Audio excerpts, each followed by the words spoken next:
কম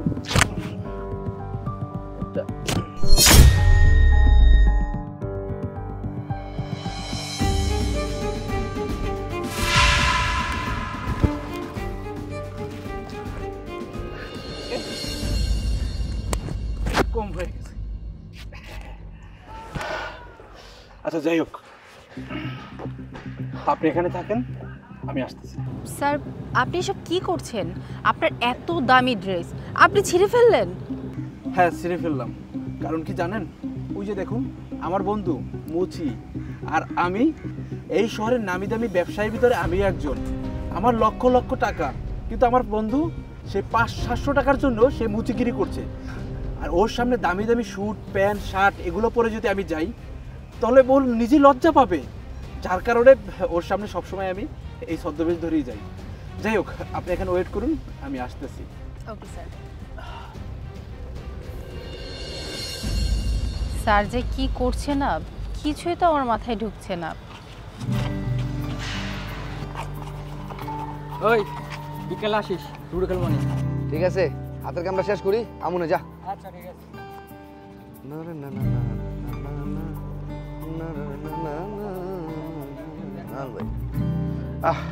ভালোই তো হয়েছে কাজটা। কয় টাকা দিতে হবে? 50 টাকা। 50 টাকা?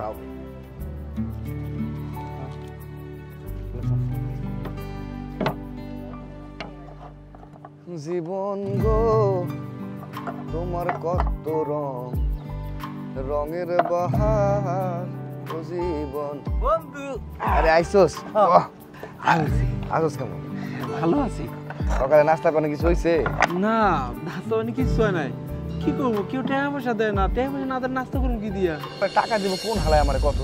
এরকম দামরা একটা শরীর লইয়া কাম কাজ কোনো কিছু না করে মানুষের যে হাত পাতোস, লজ্জা শরম কিছু করে না তোর? আর তোর টাকা দিব কেডা আমারে ক? তোর আমি কতবার করে কইলাম বন্ধু তোর একটা বাক্স বানাই দেই, আমার লগে আয়, এক লগে কাম করি। তা না করে তুই মানুষের হাত পাতোস। আমার মান সম্মান কোনো কিছু থাকে রে? তুই যে আমার বন্ধু। কাম করতে ভালো লাগে না, আমার ক্ষুধা লাগছে। ভালো লাগছে। হ্যালো, এনে রুটি কলা আছে, আমিও নাস্তা বানিয়ে কিছু করি নাই। চল ভাগ করে খাই। রুটি কলা? হ্যাঁ আচ্ছা আচ্ছা, কলা এই একটা নাও। হবে। এই লা, তুই একটা কলা নে, আমি একটা নিলাম। আমি ভাগ করে দিই।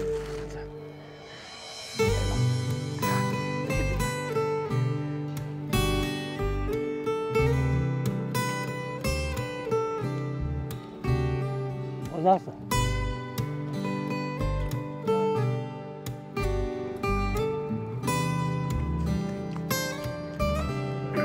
বন্ধু তাহলে যাইয়া, রুটি খাইছি কলা খাইছি, পেট ভরে গেছে গা। ঠিক আছে যা। থাক তুই। হ্যাঁ হ্যাঁ যা। আরুন, দুপুরে ক্ষুধা টুধা লাগলে আয়া পড়িস। টাকা টুকা না পাইলে আমার কাছে আইস, আবার চুরি টুরি করিস না। আরে না, চুরি করুম কেন, গেলাম। জনম গেল ভুলে ভুলে কইরা পিরিতি।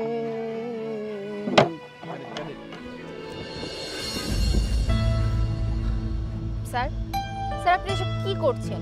রাস্তায় এরকম সস্তা রুটি আর কলা খাচ্ছেন, এইসব যদি আপনার অফিসের কোনো স্টাফ দেখে আপনার মান সম্মান থাকবে? থাকবে থাকবে, অবশ্যই থাকবে। থাকবে না কেন? আমার বন্ধুর সাথে আমি কলা আর রুটি খাচ্ছি, এটাই তো আমার কাছে ভালো লাগে। আর এই জন্য যদি আমার মান সম্মানের প্রবলেম হয় তাতে আমার কোনো কিছু আসে যায় না, কারণ বন্ধুকে আগে প্রাধান্য দিতে হবে আমাকে। ওকে স্যার, আপনার যেটা ভালো লাগে আপনি সেটাই করেন। রোদ উঠছে আজকে বাবা রে, জীবনটা বাড়া যেতেছে, কাম করতে মন চাইতেছে। এই মুচির বাচ্চা, তোকে কি বলেছিলাম জুতাটা সুন্দর করে আঠা লাগাইতে বলছিলাম, তুই এটা কি করছিস? আপা আপনি এটা কি করলেন? জুতাটা ছুঁড়ে মারলেন কেন আমার গায়ে? আরে আপনার জুতার আটা খুলে গেছে, আপনি আমরা কইতেন আমি আবার লাগাই দিতাম, তাই বলে আপনি জুতা ধরে আমার গায়ে ছুঁড়ে মারবেন? ও মানে আবার তুই আঠা লাগাবি, তোকে আবার আমি টাকা দিব তাই না? আরে ম্যাডাম এটা কেমন কথা কইতেছেন? হাতের কাম নষ্ট তো হইতেই পারে, আবার যদি আপনি আটা লাগান আপনি টাকা দিবেন না আবার? একে তো তুই আমার জিনিস নষ্ট করেছিস, তার উপর আবার আমার মুখোমুখি তর্ক করতেছিস। তোকে তো আর সহ্য করে থাকতে পারছি না, আজকে একটা ব্যবস্থা করতেই হবে। আমার বন্ধুর গালে থাপ্পড়। দাঁড়া, দেখাচ্ছি। ম্যাডাম আপনি আমার গায়ে হাত তুলেন কে? আবার আমার মুখের উপর কথা বলতেছিস, আবার একটা দিব না।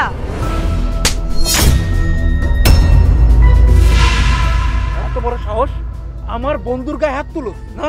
আমার বন্ধুর গায়ে হাত তুলোস? আরে বন্ধু তুই এটা কি করলি? তুই আমার কাস্টমারের গায়ে হাত তুললি কেন? এটা তো ঠিক করলি না। কাস্টমার হোক আর যাই হোক, ও তোর গায়ে হাত তুলছে। হাত তুলবো না তো কি করব? ও আমার কাছ থেকে ডাবল টাকা নিবে বলে আমার জুতাটা নষ্ট করে দিয়েছে। জুতা নষ্ট করে দিছে, এই জন্য কি হাত তুলবি আমার বন্ধুর গায়ে? তোকে আমি দেখে নিব।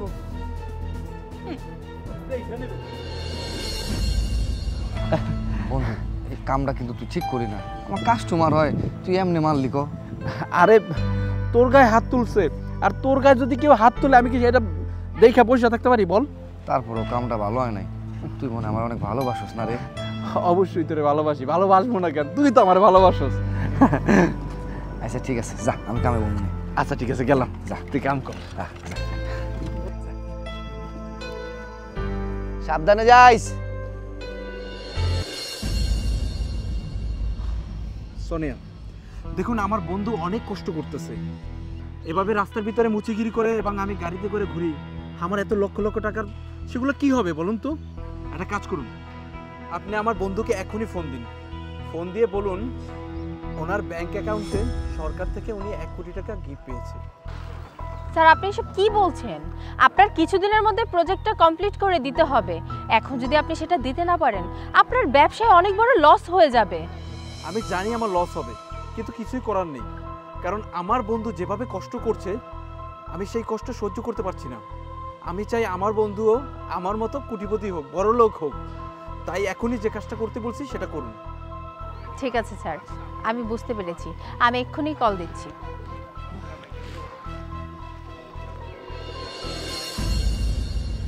কেডায় আবার ফোন দিল গো? ভাই একটু খারাপ। হ্যালো, কেডা? স্যার আপনার অ্যাকাউন্টে কিছুক্ষণ পর 1 কোটি টাকা ঢুকবে, আর এটা হচ্ছে সরকারের তরফ থেকে একটা গিফট। কি কইলেন? হাসানি এই সরকার থেকে আমার 1 কোটি টাকা গিফট দিছে? ওর আল্লাহ রে। আইসা আইসা ভাই ভাই ভাই ঠিক আছে ঠিক আছে ঠিক আছে, পরে কথা বলবো। আইসা আইসা। স্যার স্যার আপনার বন্ধু তো খুশিতে ফোনটাই কেটে দিয়েছে, আর কোনো কথাই বলেনি। হ্যাঁ, ও আসলে অনেক খুশি, আর এই খুশিটাই আমি দেখতে চাচ্ছি। আর দেখেন না কিভাবে ডান্স করছে। আরে ভাই আমার তো লটারি লেগে গেছে রে ভাই, আমি গাড়ি কিনুম বাড়ি কিনুম কত কি করুম রে ভাই। আরে কি যে আনন্দ লাগতেছে। এই টাকা ও পাখি তুমি উইরা উইরা আসো ভাই রে, কি যে আনন্দ লাগতেছে ভাই। জায়গা ভাই আর কাম কাজ করুম না, আমি খালি গাড়ি কিনুম বাড়ি কিনুম কত কি করুম। জায়গা ভাই যাই যাই যাই। এ ভাই আই ভাই লাগাইবো পরে দিন। স্যার এই নিন। যাক, আমার বন্ধু অনেক খুশি হয়েছে। চলুন।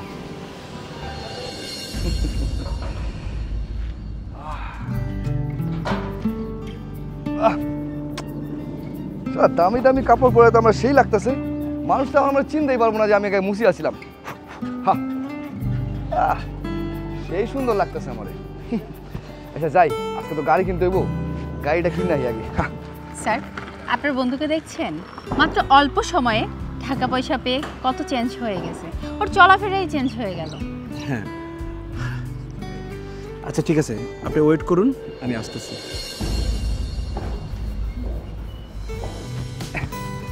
বন্ধু, বন্ধু কেমন আছিস?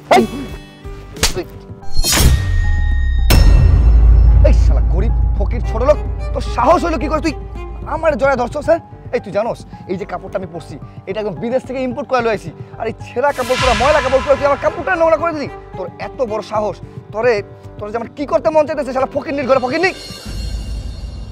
আমার আপনি মাফ করে দেন, আসলে আমি বুঝতে পারি না যে আপনার দামি কাপড়টা আসলে নোংরা হয়ে যাবে আমার এইসব কাপড়ে লাগলে। আপনি এখন দামি দামি কাপড় পরেন তো আপনি বড় লোক হয়ে গেছেন, এখন তোর গরিব বন্ধুর কথা মনে নাই। আচ্ছা যাই হোক, আপনি বড় লোক হচ্ছেন এটাই অনেক কিছু। আমি আল্লাহর কাছে দোয়া করি আপনি আরো বড় লোক হন, আরো বড় লোক হন। আরে বেটা তুই তো এইসব বড় লোক কাপড়ের মর্ম বুঝবি না, পরশ তোকে সিরা কাপড় 10 দিন ধরে এক কাপড় পরে আসছিস, মানুষের কাছে হাত পেতে খাস, তুই বুঝবি এসবের মর্ম। হন তোর আমি একটা কথা কই, এই এক কাম কর, এলো এখানে কিছু টাকা আছে, এটা দিয়া কিছু কিনা খাই নিস। আর হন আমি যে তোর বন্ধু এটা যেন কেউ কোনো মতো বুঝবার না পারে। কি করছি বুঝবার পারছোস? আমি এখন চলি উপর লেভেলের মানুষের লোক, সব বড় বড় মানুষ, তোর মতো ফকির ছোট লোক মিসকিন লোক আমি চলি না। আর তুই জানে তুই আমার বন্ধু, আমার মান সম্মান কোনো কিছু থাকবো না, তুই কিছু খাই নিস যা। এই দেখুন আপনার এই টাকা আমার লাগবো না, নিয়ে যান। আমি খাইতে পারবো, আর এখন পেট বড় আছে। যখন আমার খাইতে মন চাইবো তখন মানুষের কাছে চাই চারটা খাইতে পারবো, কোনো সমস্যা হবে না। আপনি ভালো থাকেন, ভালো থাকেন। আল্লাহ, গরিব ফকির দেমাগ কত, দিছিলাম টাকা খাওয়ার জন্য, খাইলো না, জায়গা না খাইলে নাই মর্গা। আল্লাহ। স্যার এইটা কি হলো? আপনার বন্ধু তো আপনার পরিচয় দিতেই লজ্জা বোধ করতেছে। যে বন্ধুর জন্য আপনি এত কিছু করলেন তাকে এখনো জানতেই দেননি যে টাকা পয়সা আপনি দিয়েছেন, আর সেই বন্ধু আপনার সাথে এরকম ব্যবহার করলো। আরে না, আসলে কি হয়েছে, ও হঠাৎ করে টাকা পয়সা পাইছে তো এই জন্য আর কি ওর পোশাক আশাক মানে একটু পরিবর্তন আসছে, মনের একটু পরিবর্তন আসছে। কয়দিন পরে ঠিক হয়ে যাবে, সত্যি ঠিক হয়ে যাবে। চলুন আমরা চলে যাই, চলুন। স্যার সত্যি আপনার মতো ভালো মানুষ হয় না। আপনি একই তো উপকার করলেন, তারপর এত অপমান করলো, আপনি কিচ্ছু মনে করেননি। চলুন না, এসব কথা থাক, চলুন।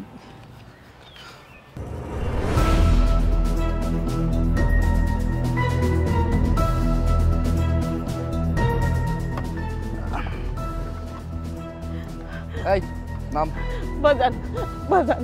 আরে তোর বাজান এত কথা বলছিস। এখন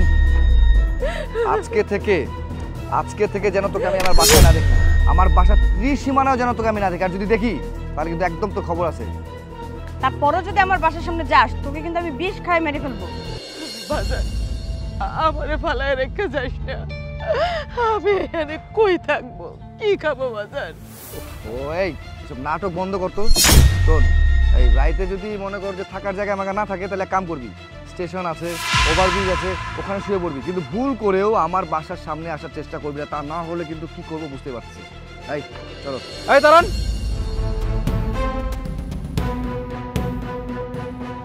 কি ব্যাপার, নিজের মাকে এভাবে রাস্তায় ফেলে যাচ্ছেন?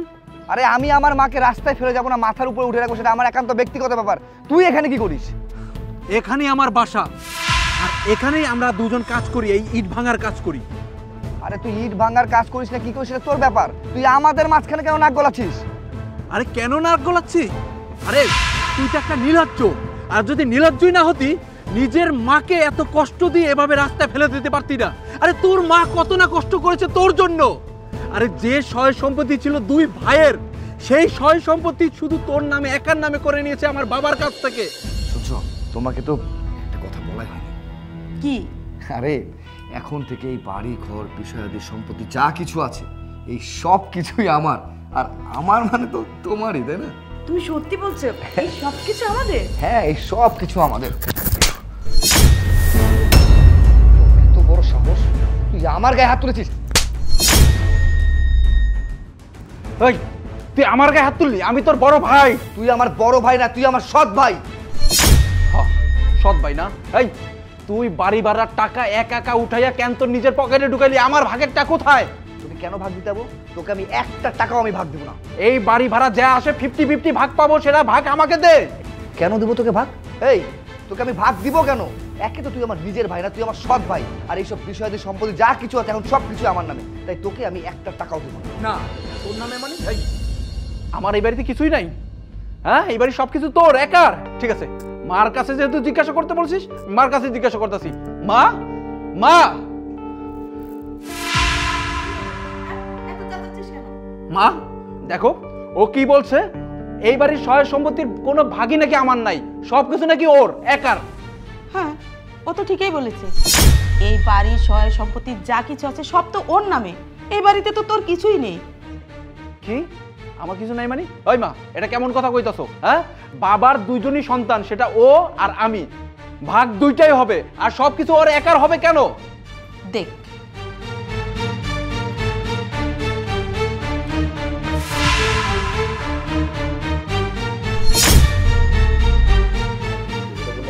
মা এটা তো ঠিকই, কিন্তু দেখেছিস দলিলের মধ্যে কি লেখা আছে? এখন থেকে বিষয়াদি সম্পত্তি যা কিছু আছে সব কিছু আমার। মা এটা কি হলো? এটা কখন তুমি লিখে নিলে? কখন আবার? তোর বাবা যখন অসুস্থ হয়ে বিছানায় পড়েছিল তখন ওর কাছ থেকে সবকিছু লিখে নিয়েছি। যা এখন বেরিয়েছে, যা যা। আমি বের হয়ে যাব না?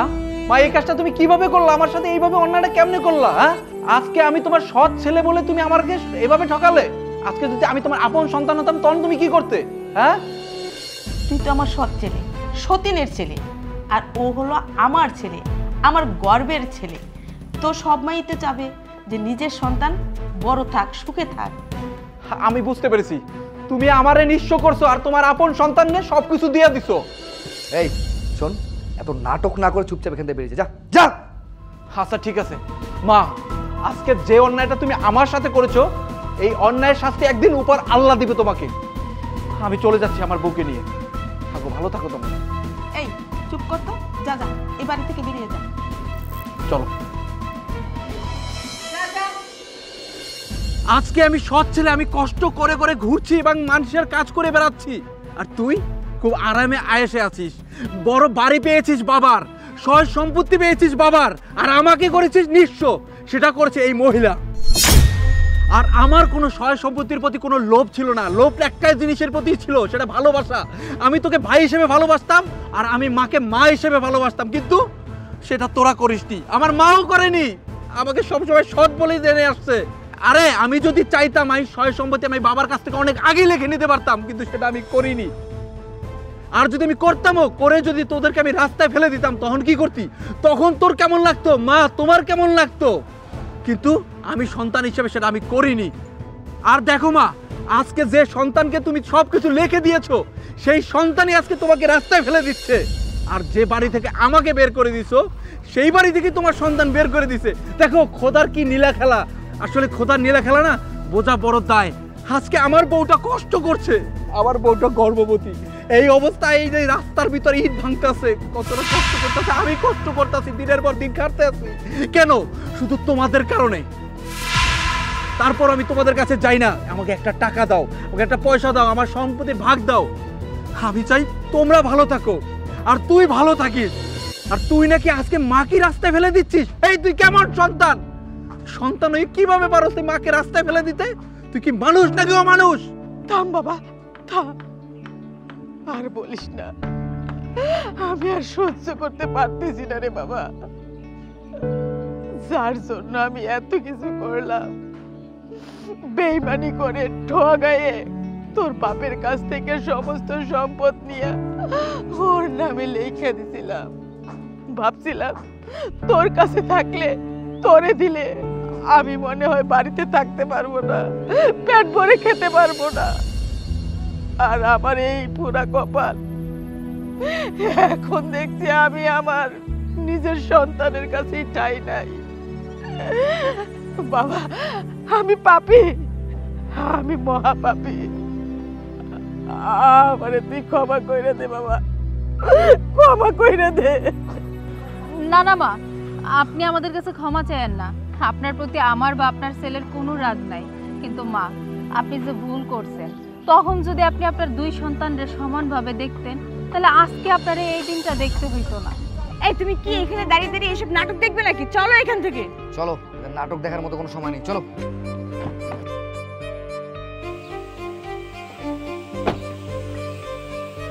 এই ড্রাইভার, চলো, সব গরিব ফকিনের মাঝে থাকতে ইচ্ছা হচ্ছে না, যাও।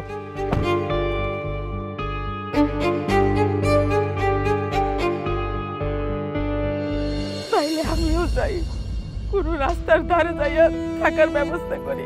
না, আপনি কোথাও যাবেন না। আপনি আপনার ছেলের কাছে এবং ছেলের বউর কাছে থাকবেন। জানেন তো, ছোটবেলা মায়েরা হারাইছি, বাবা আপনারে বিয়ে করে নিয়ে এলো, ওদিন থেকেই আমি জানি যে আপনি আমার মা। আর এই দুই সন্তানের রেখে আপনি চলে যাবেন না, যাইতে দিব না। আমি আমার মায়েরে পাইছি, এই মায়েরে আমি আর হারাইতে চাই না। কি কও তুমি? হ্যাঁ মা, আপনি কোথাও যান না, আমাদের সাথে থাকেন। আসেন।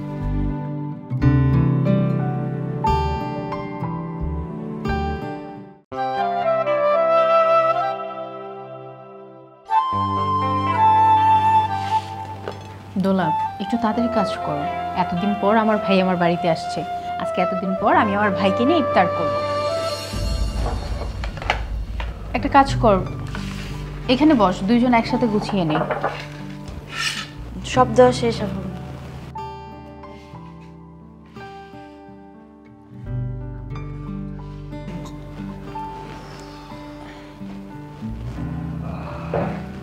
সবকিছু কিছু রেডি হয়ে গেছে? আপেল, কমলা, আঙ্গুর, খেজুর, পেয়ারা, বুট, তরমুজ, যাক সব কিছু তাহলে ঠিকঠাক আছে। ভাইয়াকে ডাকছো না কেন? আজানের তো সময় হচ্ছে, জলদি ডাকো ভাইয়াকে। হ্যাঁ, আমি এক্ষুনি ভাইকে দেখাবো। ভাইয়া, ভাইয়া, আজান দিয়ে দিবে, তাড়াতাড়ি আসো। হ্যাঁ, সব কিছু ঠিকঠাক আছে। যাক, অনেক দিন পরে ভাই বোন একসাথে ইফতারি করব, সাথে আমার বোন জামাইও। আচ্ছা দুলা, তুই দাঁড়িয়ে আছিস কেন? বস। কি ব্যাপার? মানে ও বসবে মানে? এই তোর কি মাথা খারাপ হয়ে গেছে নাকি? বুঝতে পারছিস না? ভাইয়া, এসব কি বলছো তুমি? ও হিন্দু হয়েছে তো কি হয়েছে? ও আমাদের সাথে ইফতার করতে পারবে না? আমি মানছি আমাদের ধর্মটা আলাদা, কিন্তু আমরা তো প্রত্যেকের ধর্মকে খুব বেশি সম্মান করি। তাছাড়া ও আমাদের পরিবারের একজন, ও আমাদের সাথে না খেয়ে এভাবে দাঁড়িয়ে থাকবে? দেখ, আমি আজকে সারাদিন রোজা রয়েছি, আর ও তো রোজাও রাখিনি, ও একজন বেধর্মী। ভাইয়া, তুমি এসব কি বলছো? ও রোজা রাখেনি তো কি হয়েছে? আর ওর ধর্মটা আলাদা, আমাদের ধর্মটা আলাদা। এর জন্য কি আমরা একসাথে বসে ইফতার করতে পারবো না? ইফতার তো করতেই পারবো। দেখ, আমি আজকে সারাদিন রোজা রয়েছি, আমি একজন বেধর্মীর সাথে আমি রোজা খুলবো না। তোদের একটা কথা বলি, তোদের যদি ইফতারি করতে ইচ্ছে করে তোরা কর, তোদের মতো করে কর, আমার কোনো সমস্যা নাই তাতে। একটা কাজ কর, আমার ইফতারিগুলো আমাকে রুমে দিয়ে আয়, আমি রুমে বসে একা একা করবো। ভাই ভাই ভাই, বসুন। কি করছেন আপনি? কেন উঠে যাচ্ছেন? আচ্ছা, আপনি দাঁড়িয়ে আছেন, আপনি বসুন। ভাইয়া, আমি আপনাকে ব্যাপারটা বুঝিয়ে বলছি। আমার কথা যদি আপনার বিশ্বাস না হয় তাহলে আপনি গুগলে সার্চ দিয়ে দেখতে পারেন। দেখুন ভাইয়া, যখন আমরা কোনো পশু কুরবানি দিই বা জবাই করি, তো আমাদের মুসলিম ধর্মের মধ্যে একটা রীতি আছে, আমরা বিসমিল্লাহির রহমানির রহিম বলে পশুটাকে জবাই করি, তখন এটা আমাদের কাছে হালাল হয়ে গেল। ঠিক একইভাবে প্রত্যেক ধর্মের মানুষরা তাদের সৃষ্টিকর্তাকে স্মরণ করে জবাই করে। কিন্তু আমাদের ক্ষেত্রে কি করতে হবে? আমাদের ক্ষেত্রে করতে হবে, যদি সেই কুরবানির পশুটা, সেটা হাঁস হোক আর মুরগি হোক, যদি কোনো হিন্দু ব্যক্তি বা কোনো অমুসলিম ব্যক্তি সেটা কেটে থাকে, সেই মাংসটা আমাদের খাওয়া যাবে না, তা আমাদেরকে অ্যাভয়েড করতে হবে। কিন্তু আমরা যদি একসাথে সবাই বসে ইফতারি করতে চাই, হিন্দু, মুসলিম, বৌদ্ধ, খ্রিস্টান, তাহলে আমরা করতে পারবো, এতে কোনো সমস্যা নেই, এতে আমাদের আরও সওয়াব হবে। আমি কি বলেছি আপনি বুঝতে পেরেছেন? আচ্ছা, আমি সব কিছুই তোমার বুঝতে পারলাম, কিন্তু আমরা যে বেধর্মীর সাথে ইফতারি করব, তাতে কি আমাদের সব কমে যাবে না? আচ্ছা আচ্ছা, আমি আপনাকে বিষয়টা আবারও ভেঙে দিচ্ছি। দেখুন, আমাদের বাসায় তো হিন্দু, বৌদ্ধ, এরকম অনেক ধর্মেরই লোক থাকতে পারে, যেহেতু আমরা মুসলিম, তো তাদেরকে আমরা একসাথে নিয়ে আমরা ইফতারিটা করতে পারি। আবার দেখা যাচ্ছে আপনি কোনো দোকানে কাজ করছেন, সেখানে 3 জন স্টাফ মুসলিম আর 3 জন হচ্ছে হিন্দু, ইভেন আপনার মালিক পর্যন্ত হিন্দু। এখন যখন ইফতারির সময় হবে, আপনি কি তাদেরকে ছাড়া খেতে পারবেন? ব্যাপারটা একটু বেমানান দেখাবে না? আপনার উচিত হবে সেই 3 জন কর্মচারী সহ এবং আপনার মালিককে দাওয়াত দেওয়া এবং একসাথে বসে ইফতারিটা করা। এতে কি হবে? এতে আমরা যে সোয়াবটা পাবো এটা দ্বিগুণ হয়ে যাবে এবং আমাদের মধ্যে ভ্রাতৃত্ব, আন্তরিকতা সব কিছু বৃদ্ধি পাবে। আশা করছি আপনি আমার কথাটা বুঝতে পেরেছেন। হ্যাঁ হ্যাঁ, আমি বুঝতে পেরেছি। তাহলে তো আমাদের ইফতারি করতে কোনো সমস্যা নাই, সবাই মিলে একসাথে ইফতারি করতে পারি ওর সাথে। আমার কিন্তু একটা ভুল ধারণা ছিল, কিন্তু আজকে ভুল ধারণাটাতে আমি বের হতে পারলাম। আমরা তো তাহলে হিন্দু মুসলিম একসাথে ইফতারি করতে পারি, কোনো সমস্যা নাই না। তাহলে আমরা শুরু করি। আজান দেবে তো? আজানও দিয়ে দিয়েছি। আচ্ছা ঠিক আছে, তাহলে শুরু করি।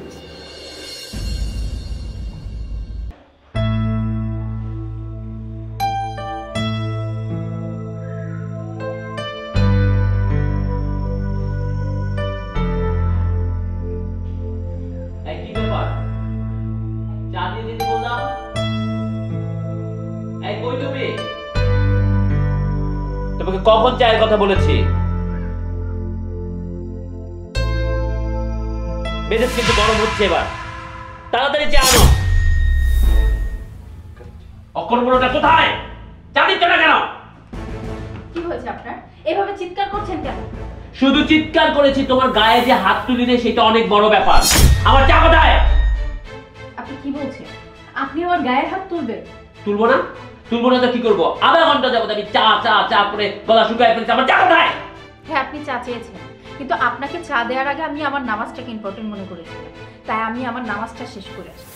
ওরে আমার নামাজ আলী আসছে। হ্যাঁ, আমি আধা ঘন্টা যাবত চা চেয়ে দিতে আমার গলা শুকায় গেছে, স্বামী দাঁড়ায় রয়েছে এখানে, সে নামাজ পড়তে গেছে। এই তোকে এই বাড়িতে আনা হচ্ছে কেন? আমি খেদমত করার জন্য। আর তুই সারাদিন নামাজ কালাম নিয়ে পড়ে থাকিস, এগুলো কি? এই বাড়িতে এইসব চলবো না। যা আমার চা নিয়ে, তাড়াতাড়ি আমার চা নিয়ে যা। আপনাকে আমার চাটা বানিয়ে দেওয়া উচিত ছিল, নামাজের আগেই সেটা দেওয়া উচিত ছিল, কিন্তু আমি দিতে পারিনি। কারণ আপনি হচ্ছেন একটা বেনামাজি। আপনাকে চা দেওয়ার আগে আমার নামাজ পড়াটা আমি গুরুত্ব মনে করেছি। ও আচ্ছা, এখন আমি বেনামাজি হয়ে গেছি না? নামাজ তোমাদের ভাত কাপড় দেয় না আমি দেই? হ্যাঁ, এই যে সারাটা দিন পরিশ্রম কইরা কারি কারি টাকা ইনকাম করি কি তোমার জন্য করি না? আর তুমি নামাজ কালাম পড়ো। আচ্ছা দেখুন না তোমার নামাজে কিভাবে ভাত কাপড় দেয়। যখন লাঠি মেরে বাড়ি থেকে বাইর করে দেব না তালাক দিয়া, তখন দেখা দেব তোমার নামাজে এসে কই থেকে প্রোটেক্ট করে। দেখেন, রিজিকের মালিক হচ্ছে আল্লাহ। আপনার হাত দিয়ে আমাকে ভাত কাপড় দেওয়া হচ্ছে ঠিকই, কিন্তু আল্লাহর ইশারা ছাড়া কিন্তু এটা কখনোই পসিবল। ওই তো পাইছে এক জিনিস, যদি না পারে তখন আল্লাহ। হ্যাঁ, এখন যদি আমি তো এইটা দিয়ে একটা বাড়ি দিই, আল্লাহ ইসা বাঁচাইবো আল্লাহ ইসা। হ্যাঁ, চা করতে করতে আমার গলা শুকিয়ে ফেলেছে, এখন পর্যন্ত চা আনতেছে না। জানিয়ে যা, 3 বার বলছে চা নিয়ে আসতে, যা জানিয়ে। আমি আপনার জন্য চা বানিয়ে নিয়ে আসতে পারবো না। আপনি আমাকে অনেক অপমান করেন, অনেকবার অনেক কথাই বলেন, আগে তো কিচ্ছু বলি না। মাঝে মধ্যে তো দেখি আমার গায়ে পর্যন্ত হাত তোলেন, কিন্তু আপনি আজকে আমার আল্লাহকে অপমান করতেছেন। আপনার মতো বেনামাজি স্বামীর সেবা আমি করতে পারবো। এটা তো রিজিকে ছিল। হ্যাঁ, এটা বললি রিজিকের মালিক আল্লাহ। থাপ্পড় খাইছিস না? থাপ্পড়টা তোর আল্লাহ দিচ্ছে। আমি বেনামাজি। হ্যাঁ, আমি যে সারাদিন পরিশ্রম করি, আমি নামাজ পড়ার সময় পাই না। আর আমারটা আমার জবাব দিয়ে আমি করুম। তুই কে? তুই আমার বান্দি, ও মানে বান্দি। তো আমি বান্দি হিসাবে আনছি, তুই আমার খেদমত করবি। যদি খেদমত না করস না, একদম ধাক্কা মেরে বাড়ি থেকে বের করে দেবো। আপনি আমাকে কি এই বাড়ি থেকে বের করে দিবেন? আপনার মতো লোকের সাথে আমি নিজেই তো থাকবো না, যার মধ্যে কিনা ইসলাম নেই, ইসলামের কোনো গুণাগুণ নেই। জিভ টান দিয়া না ছিড়া ফালামো। মানুষ চিনস? একদম জিভ টান দিয়া ছিড়া ফালামো। থাকবি না মানে কেমনে থাকাইতে হয় ওইটা আমি দেখবো।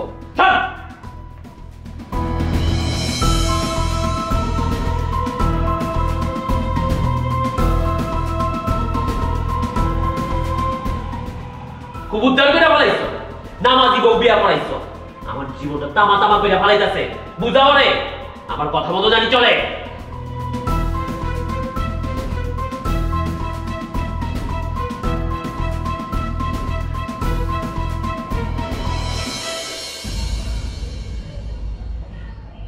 বৌমা, তোমার কষ্ট আমরা বুঝি, কিন্তু কি করব বলো? আমার ছেলে এত বোঝাইলাম ওকে, কোনো বোঝ মানে না। দেখো তো, আমাদের সাথেও খারাপ ব্যবহার করে। আল্লাহ যে ওকে কবে হিদায়াত করবে, আর আমার বিশ্বাস ছিল কি জানো, একটা নামাজি বউ যদি আমি ঘরে আনি, আমার ছেলেটা নামাজি হয়ে যাবে, পরহেজগার হবে। কিন্তু আমি বুঝতে পারি নাই মা, তোমাকে আনার পর তোমার জীবনটাও নিয়ে ও ছিনিমিনি খেলবে, তোমার সাথে খারাপ ব্যবহার করবে। মা, আপনার ছেলে আমাকে অপমান করুক, আমার গায়ে হাতও তোলো, তাতে আমার একটুও কষ্ট হয় না। যখন সে আমার আল্লাহকে নিয়ে কথা বলে, মা জানেন, তখন আমার মনে হয় আমার জন্ম নেওয়াটা কি পাপ ছিল, যে এমন একটা ছেলের সাথে আমার বিয়ে হলো। আমার স্বামী কিনা বেনামাজি, যে কিনা আল্লাহর নামও শুনতে পারে না। আমি তো এমনটা চাইনি। আমি তো চেয়েছিলাম আমার স্বামী 5 ওয়াক্ত নামাজ পড়বে, আমি নামাজ পড়ব। আপনার ছেলেকে আমরা কিছু করতে পারবো না মা। আপনার ছেলেকে আল্লাহ যতদিন হেদায়েত দান না করবে, আপনার ছেলে নামাজ পড়বে না। মা, বাবা, আমি এটা শুনেছি যে বাবা মা যদি সন্তানের জন্য আল্লাহর কাছে দোয়া করে, এই দোয়া নাকি আল্লাহ তাড়াতাড়ি কবুল করে। আপনারা মন থেকে দোয়া করেন আপনাদের বেনামাজি ছেলে যেন নামাজি হয়, 5 ওয়াক্ত যেন নামাজ পড়ে, আল্লাহর পথে যেন আসে। মা,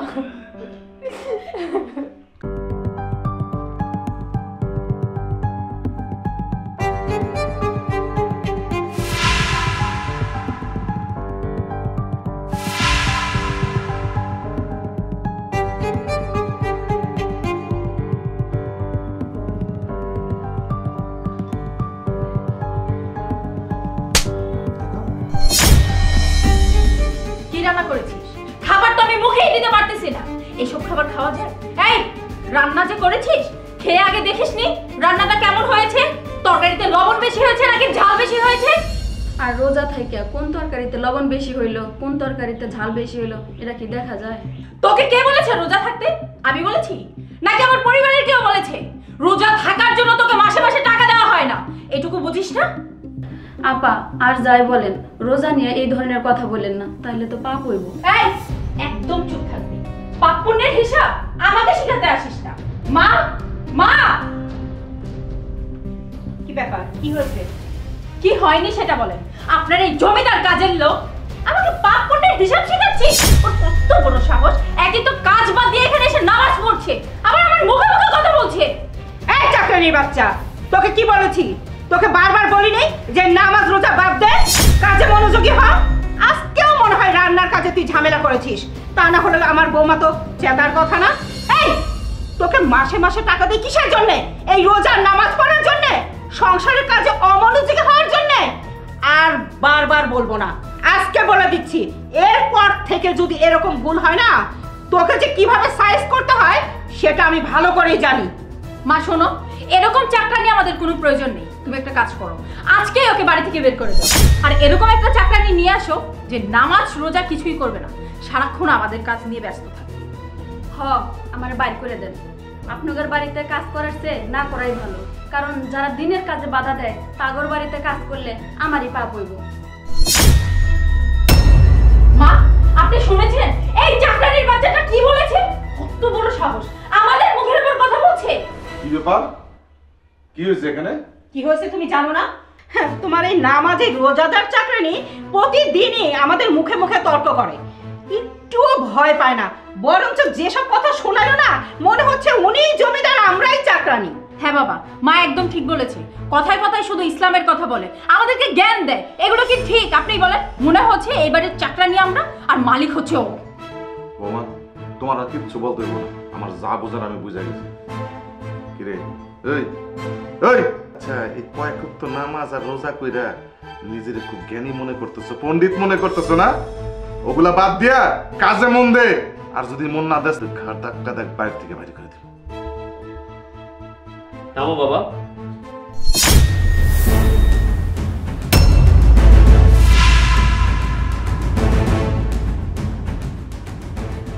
অনেকক্ষণ ধরে তোমাদের কথাগুলো শুনছি। কি হয়েছে?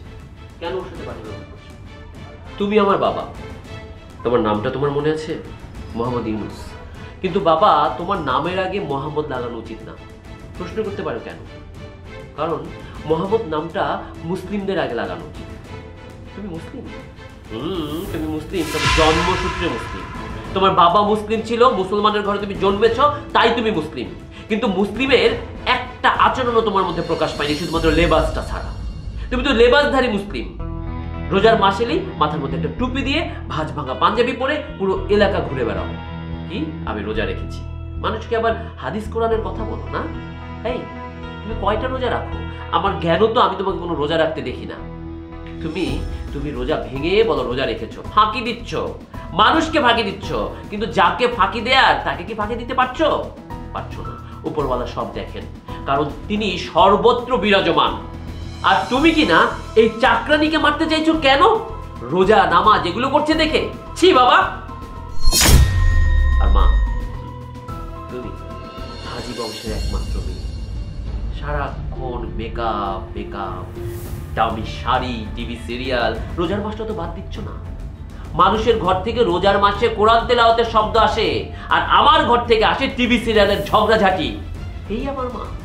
যেখানে মায়েরা ছোট থেকে সন্তানদের শেখায় নামাজ রোজা করতে, সেখানে তোমাকে দেখেছি ইসলামের কোনো বালাই নেই, শুনে শুনে মুসলমান। লজ্জা করে না? ঘরের ভিতর তুমি প্রসাদনী মেখে বসে থাকো, তোমাকে দেখে বাড়ির অন্যরা শিখবে, সন্তানরা শিখবে, তাদের সন্তানরা শিখবে। আর তোমাকে দেখে মানুষ অপসংস্কৃতি শিখছে। ইসলামের তো বালাই নেই, আমাদের দেশের সংস্কৃতিও কিছু শিখছে না তোমাকে দেখে।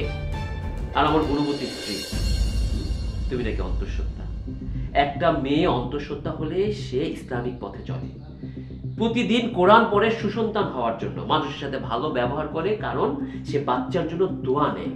আর তুমি একটা কাজের মেয়ের উপর এই ধরনের অত্যাচার করছো কেন? রোজা রেখেছে বলে, নামাজ পড়ছে বলে? আরে মেয়েটা তো রোজা রেখেছে তাই বলেই তো রান্নার টেস্টটা দেখতে পারেনি, তাই বুঝতে পারি সেখানে লবণ বেশি হয়েছে না মরিচ বেশি হয়েছে।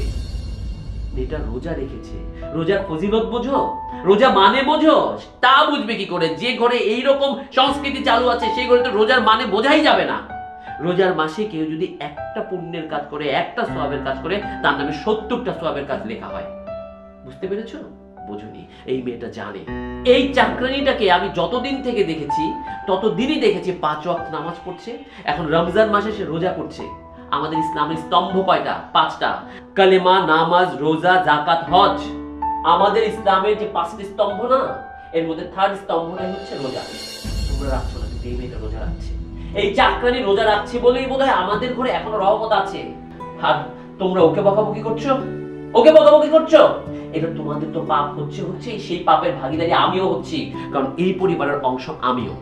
তাই আমি সিদ্ধান্ত নিয়েছি, আজকে থেকে আমার বাড়িতে যদি কেউ রোজা না রাখে, তাহলে এই চাকরানি তার কোনো খাবার ঘরে রান্না করবে না। না মানে না। তাই রোজাটা রাখতে হবে। যদি কেউ সহজে স্বেচ্ছায় ধর্ম পালন না করে, তাহলে তাকে বাধ্য করা হয়। ধর্মে বলা আছে, যদি স্বেচ্ছায় কেউ ধর্ম পালন না করে, তাকে বাধ্য করা যায়। তাই মনে রেখো কথাটা।